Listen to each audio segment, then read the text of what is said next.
እኔ የምልሽ ወንድሜን ከነጋ አይተሽዋል? ደውሎልሻል እንዴ? አይ ዛሬ እንዳጋጣሚ ሆኖ አልተደዋወልንም። ምን ነው? ምን ተፈጠረ? ችግር አለ እንዴ? ስልኩን አያነሳም። ምን ሆነ ይሆን? በእናትሽ ማለቴ ሰሞኑን እየተፈጠረ ያለው ነገር ደስ ስለማይል በጣም ተጨነኩኝ። አረ ምንም አይሆንም አንዬ፣ ያው በቃ ስራ ላይ ሆኖ ነው የሚሆነው። ሌላ ምን ይሆናል? አይመስለኝም። በጣም ተናዶ ነበር የወጣው።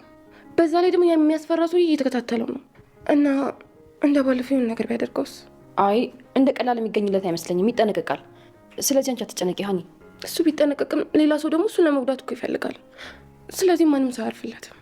ሱራፌል የአባቱን ትዕዛዝ ፈጸመ። ሉሊትን አምጥቶ ለአባቱ አስረከበ። ከዚህ ቀደም እንግዲህ ሉሊትን ይዘህ እንድታመጣት እፈልጋለሁ ብሎ ትዕዛዝ ሰጥቶት ነበረ። ይህንን ካደረግክ ደግሞ እኔ ላንተ የማደርግልህን ማታቀውም ብሎ ቃል ገብቶለት ስለነበረ ሱራፌልም ደግሞ አደርገዋለሁ ብሎ ለአባቱ ቃል ገብቶ ነበረ። በዛ መሰረት ሉሊትን አምጥቶ ለአባቱ አሳልፎ ሰጣት። ሱራፌል እንግዲህ ምንም መጥፎ ሰው ባል እንዳልሆንኩኝ አውቃለሁ፣ ነገር ግን የአባቴን እምነት ለማግኘት ይህንን ግዴታ ማድረግ አለብኝ በማለት የታዘዘውን ነገር ፈጸመ። ማርኮን ደግሞ ሱራፌል ያዘጋጀውን የስራ ፕሮጀክት ከራሱ ኮምፒውተር ላይ በማጥፋት ወደ ራሱ ወደ ስልኩ ከወሰደ በኋላ ራሱ እንዳዘጋጀው አድርጎ ለአባቱ በማሳየት አባቱ ማርኮንን እንዲያደንቀውና እንደዚሁም ሁልጊዜም ቢሆን በሱ እንደሚተማመንበት አድርጎ አባቱ ሲናገር ነበረ። ነገር ግን ይህንን ነገር ሱራፌል ተመልክቶ ይሄማ የኔ መሆን አለበት በማለት የራሱን ኮምፒውተር ቼክ ሲያደርግ ምንም አይነት ፋይል አላገኝም። በዚህ ምክንያት ከማርኮን ጋር ይጣሉና ይደባደባሉ። እንግዲህ ማርኮን ብዙ ጊዜ ሱራፌል ስራ እንደማይሰራ እንደዚሁም ደግሞ አባቱ እንዲጠላው ለማድረግ ሲሞክር ተመልክተናል። የሱራፌል እና የእናቱ አድናቂ የሆናችሁ ይህን ቪዲዮ ላይክ እንደዚሁም ቻናሉን ሰብስክራይብ በማድረግ ቤተሰብ እንድትሆኑ እጋብዛለሁ። እንግዲህ ሱራፌል እናቱ ምን ያክል እንደምትጨነቅለት እና እሱም ደግሞ ለእናቱ ምን ያክል ክብር እንዳለው ተመልክተናል ማለት ነው። እንግዲህ ማርኮን ሀኒን አፍኖ በያዛት ጊዜ እናቱ ከጀርባው በመምታት ሀኒን እንድታስመልጣት ካደረገች በኋላ ማርኮን ግን ማን ከጀርባው እንደመታው ምንም የሚያውቀው ነገር ስለሌለ ሱራፌልን ምናልባት አንተ ልትሆን ትችላለህ ብሎ እያስፈጥጠው ነበረ። ሱራፌል ግን እኔ ስለምታወራው ነገር ምንም ማውቀው ነገር የለም በማለት ሲናገረው፣ ነገር ግን እናቱ ደግሞ ይህንን ነገር ሲጠይቃት እየተንተባተበች ስለነበረ ይህንን ነገር ያደረግሽው አንቺ እንደሆንሽ በደንብ አውቃለሁ በማለት ወይዘሮ ቅድስትን ሲናገራት፣ ወይዘሮ ቅድስትም እኔ ምንም ማውቀው ነገር የለም በማለት ትክዳለች። በዚህ ሰዓት እንግዲህ ሱራፌል እናቴን አንድ ቃል እንድትናገራት አልፈልግም፣ የምትፈልገው ነገር ካለ ከኔ ጋር መጨረስ ትችላለህ በማለት ለማርኮን ያስጠነቅቀዋል።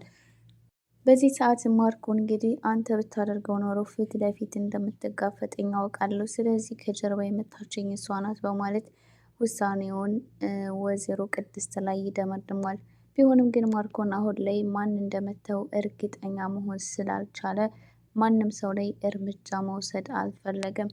አባታቸውም የሉሊት አለመያዝና ሉሊት ውጭ ላይ መሆኗ ሚስጥራቸውን አሳልፋ ለሌላ ሰው ትሰጣለች የሚል ስጋት ስላደረባቸው ሉሊትን እዛ ቤት ውስጥ ተይዛ በድጋሚ እንድትመጣ እየፈለጉ ስለነበረ ይህንን ኃላፊነት ለሱራፌል ሰጥተውት ነበር ከዚህ ቀደም።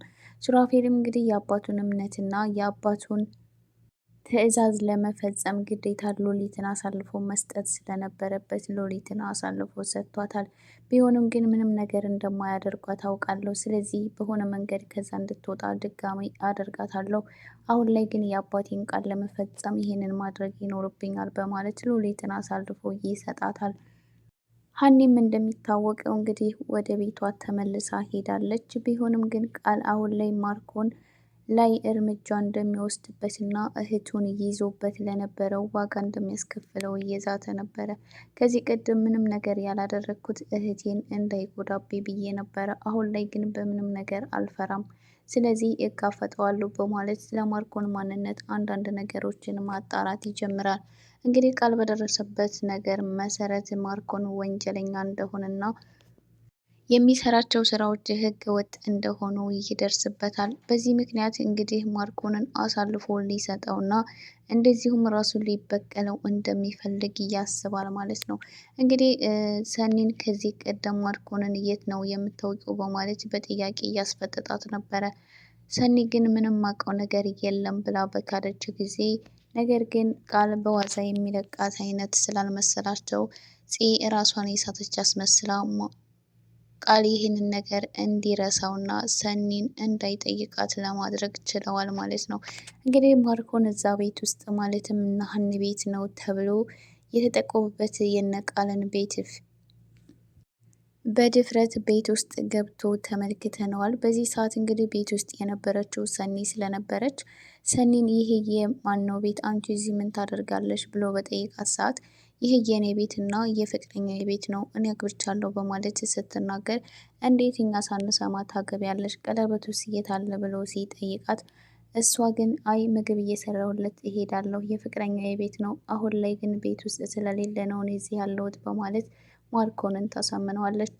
ስለዚህ ሌሎቹ ሸውደውኛል ማለት ነው የእሷ ቤት ሳይሆን ነው የእሷ ቤት ነው ብለው ይሄንን የጠቆሙኝ በማለት የተሳሳተ መረጃ እንደተሰጠው ስለመሰለው በጣም እየተናደደና እየተበሳጨ ነበረ የሄደው ማለት ነው። ወዲያውኑ እንግዲህ ቀጥ ብሎ የሄደው ወደ ነፂ ቤት ነበረ። ማለትም እንግዲህ ሉሊትን እዛ ለማፈለግ ማለት ነው። በዛን ሰዓት እንግዲህ ሉሊት ሲገባ ተመልክታ ስለነበረ ወዲያውኑ ነበር እየተደበቀችው። በዚህ ወደ ውስጥ ከገባ በኋላ እንግዲህ ሉሊት የት እንዳለች ስጠይቃቸው ሉሊት እዚህ ቤት ውስጥ መታ አታውቅም፣ የት እንዳለች የምናውቀው ነገር የለም በማለት ይመልሱለታል። ገኒ ግን ቆይ አንተ ማን ስለሆንክ ነው በድፍረት ሰው ቤት ውስጥ ዘው ብለህ የምትገባው ብላ ስትናገረውና ስትሰድበው ስለነበረ ማርኮን ግን በንቀት ነበር ሲያናግራት የነበረው ማለት ነው። ሜርሲ እንግዲህ እንደምንም ብላ ሉሊት ስትመጣ እኔ ራሴ እደውልልሃለሁ በማለት ስልክ ቁጥሩን ከዚህ ቀደም ተቀብላ ስለነበረ እደውልልሃለሁኝ ብትመጣ ኖሮ እኮ እኔ እዚህ ከመምጣት በፊት ቀድሜ እደውልልህ ነበር፣ ነገር ግን አልመጣችም በማለት ታስረዳዋለች። በዚህ ሰዓት እንግዲህ ማርኮንም በሀሳባቸው ተስማምቶ ቤቱን ለቆ ይወጣል። ሌላው ነገር የሱራፌል እናት የሆነችው ቅድስት የሱራፌል ነገር በጣም እያሳሰባት እና እያስጨነቃት ይገኛል። ከዚህ ቀደም እንግዲህ ሴት እንዳስረገዘ ነግሯት ስለነበረ ለምንድን ነው የማትነግራት ለልጅቱ በማለት እያስጨነቀችው እና ነገሩን ተደፋፍሮ ለዚህ እንዲገልጽላት ለማድረግ እየሞከረች ነው። ሱራፌልም እንግዲህ ነገሩ ከዚህ ከተራዘመ የከፋ ነገር መፈጠሩ አይቀርም። በዛ ላይ ደግሞ ከቃል ጋር ሊጋቡ እንደሆነ ስለሰማ እውነቱን ለዚህ መናገር ይኖርብኛል በማለት ሁሉንም ነገር ልነግራት ይገባል በማለት ለዚህ እነግራታለሁ ብሎ ወደ ቤቷ ያመራል ማለት ነው። እንግዲህ ፂ አሁን ላይ ሱራፌል ለመናገር ወስኗል። ምናልባት ከነገራትና ይህንን ነገር ከሰማች ምን የምትወስንና ምን ልትል የምትል ይመስላችኋል? ከዚህ ቀደም እንግዲህ ለፂ ቃል ሱራፌል እንደሚወዳት ነግሯት ስለነበረ ቆይ እንዴት ነው እሱን ሊወደኝ የሚችለው? ሰው እኮ አለ ደረጃው እንዴት ሰውን ይወዳል? በማለት እንግዲህ ሱራፌል አንድ ተራ ዘበኛ ነው፣ ስለዚህ እኔ ሊያፈቅረኝ አይችልም ነበር ያለችው። ነገር ግን የሱራፌልን ድብቅ ማንነት ጽ ስለማታውቅ እሷ የምታውቀው ተራ ዘበኛ እንጂ ከጀርባው ምን አይነት ተልእኮና ምን አይነት ህይወት እንዳለው ምን የምታውቀው ነገር የለም። ከምንም በላይ እንግዲህ ፂ እውነቱን ካወቀችና ከተረዳች በኋላ ነገሩን ከባድ የሚያደርገው ሱራፌል የማርኮን ወንድም መሆኑና እዛ ቤት ውስጥ ምን ፈልገው እንደገቡና ለምን እንደሚመላለስ ከነ ወንድሙ ትልቅ ጥያቄ ይሆንባታል። ምናልባት ሉሊት ያጠፋችው ነገር ሊኖር ይችላል። ቢሆንም ግን በዚህ ልክ እሷን የሚያሳድዱበት ነገር ምንድን ነው? እሱስ ደግሞ ይሄንን ያክል ጊዜ እንዴት ነው እኛ ቤት ዘበኛ ሆኖ የሀብታም ልጅ ሆኖ ሊቆይ የሚችለው? በማለት እንግዲህ ፂ ደግሞ ከዚህ ቀደም አቤል ላይ ያደረገችው ነገር ይጸጽታትና እንደገና ደግሞ መሬት ለቅሶ የምታለቅስበት ጊዜ ይሆናል ማለት ነው። እንግዲህ ሱራፌልን እንደማትቀበለው እርግጥ ነው። ቢሆንም ግን ሱራፌል እውነቱን መናገርና ከዛ ቤት ውስጥ መውጣት ይኖርበታል።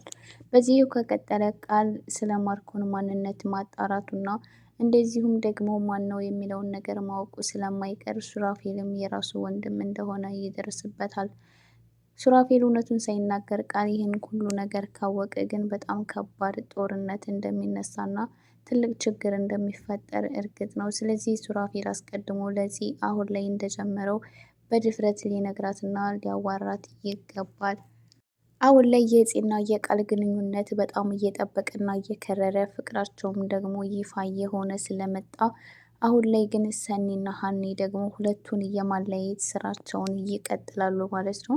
እንግዲህ ከዚህ ቀደም ተስማምተው እንደጀመሩት አሁንም ቢሆን ስራችንን መቀጠል ይኖርብናል፣ ቃል መቼም ቢሆን ፂን ማግባት የለበትም በማለት ሀኒ ታስባለች።